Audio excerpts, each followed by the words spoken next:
It's a real quiet empty for the most part. But it is a lot of kids is down there on it. Of the East is does this day mean to know that his key is that on my street is young enough to know to do stuff like that? A little one, this is a tough one. So I don't know if you've seen anything like this to this degree. 9.10-year-old. Suspects 5-year-old victim Nadine Abusada from Scripps News Group has the story. Yeah, she literally a crack UOIC so proper way she taught everything about her is divided bubbly. When talking about her 5-year-old daughter going to be a kinder brewpub lights up, she is very, very affectionate, but sadly that joyful spirit, it was horrible as broken now. Ali. We re-not naming the child or showing her face because she minor, but this horrific story begins on September 13th and devious as she left her 5-year-old daughter at a family member's house. Then she got a call her daughter was missing, and she arrived. The little girl was already in an ambulance. I recognize my daughter.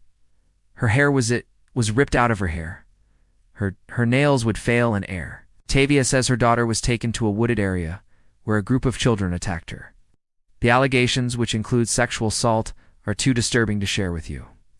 News 5 reached out to Cleveland police regarding this incident. What can you tell me about this investigation involving a 5-year-old allegedly being assaulted? It is an active investigation that the Clean the Vision of Police is talking at this time. In a statement, the department confirmed that the Sex Crimes and Child Abuse Unit is actively investigating a case involving multiple children under the age of 10, both as victims and as suspects, and we have to protect the rights that the victims have just as well as the suspects in these cases.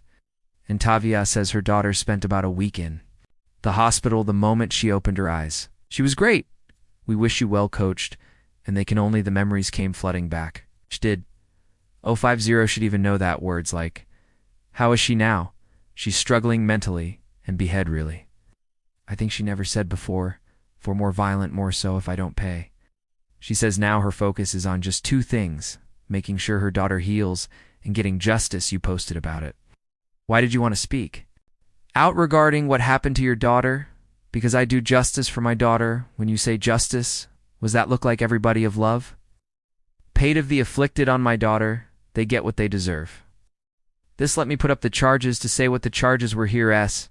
The charges against the 9.10-year-old 1 count of attempted murder. 4 counts of rape, 2 counts of felonious assault, 1 count of kidnapping, 1 count of strangulation. Okay, Larry, what do we do with the 9.10-year-old? We do want to talk to the lawyer. You want to talk to them all. Because they read 2 different opinions going on, and I said in my head right now, as a mom, I would bury these children. Would like to lock them away, and I would like to never see them again as a lawyer, their children. It would be able to be rehabilitated so minutes. Juvenile, they go into juvenile court and then hopefully get the treatment and help that they need. I have no words for this. This is the worst thing I keep saying. This is the worst IVA video. They keep saying that, and then the saint comes. Is the bar a little bit higher? And this is horrendous that there are no words for that. I do. If you can read the bill, take kids like that we LL have, that you could, that is turning. ISIS let us try, but the mommy says those kids need to be locked away in a mental institution, at best, for a very long time. Yeah, I think they can alter the 21 Ali in juvenile court. The thing's not getting waived up to adult court. 9.10 years old. Not happen usually in Ohio, say 14 is the age. What we do are, this at first. I echo what everybody else is saying, thinking I cannot think of anything more atrocious than what we've just heard and seen. But a case like this with perpetrators that are 9.10 years old puts the criminal justice system, the juvenile justice system, in a really difficult position. Right? This, but this is a terrible act of violence, sexual violence against a little girl. But we were also talking about 2 children themselves whose brains are not fully developed, and who it kind of begs the question, what has been hacked into these 2 children in their home or in their environment that they even know how to perpetrate or could even conceive of perpetrating these types of acts of violence. And so we've got 3 children here who are in crisis. My heart breaks for that mom for this little girl who's never going to be the same, and at the same time, I have to think about the parents of the 2 children who perpetrated this kind of horrific violence on another child. What is going on? And the difficult part is going to be to hold them accountable for their violent acts, but also make sure that the best interests of all of these children are served stuff. Greater than. Carmen, obviously they won't be locked up for the rest of their lives. That's not going to happen. They're going to be out. And they're very young, but my main concern is always safety first. The safety of the community. How can we ensure that the community will be safe from this 9.10-year-old for the next 50 years? You know, they need this space is fascinating because it's unbelievable, unimaginable. But it's also fascinating because they do uncharge 9-year-olds generally in Ohio.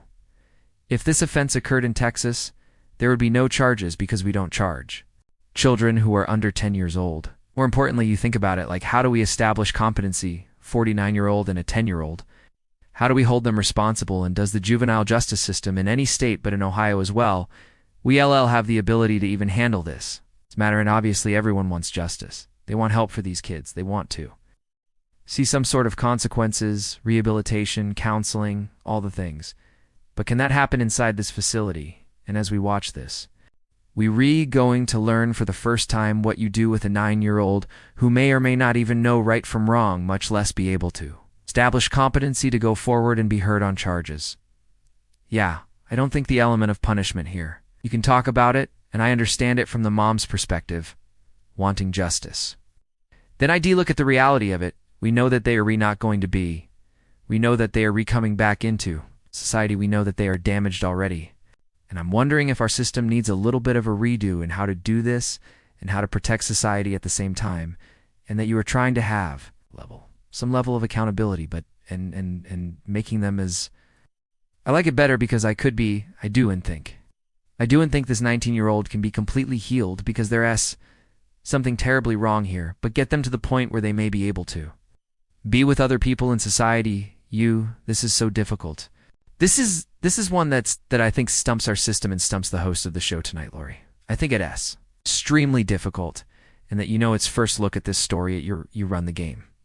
As an attorney, and what kind of system that we have that can take care of this, and that you said, Reed, this is a moment we have a system in place at all for dealing with this. Where there are kids that are other kids that were involved in this that were younger and are not being charged. Wow. Those kids are not. They are. And they're being.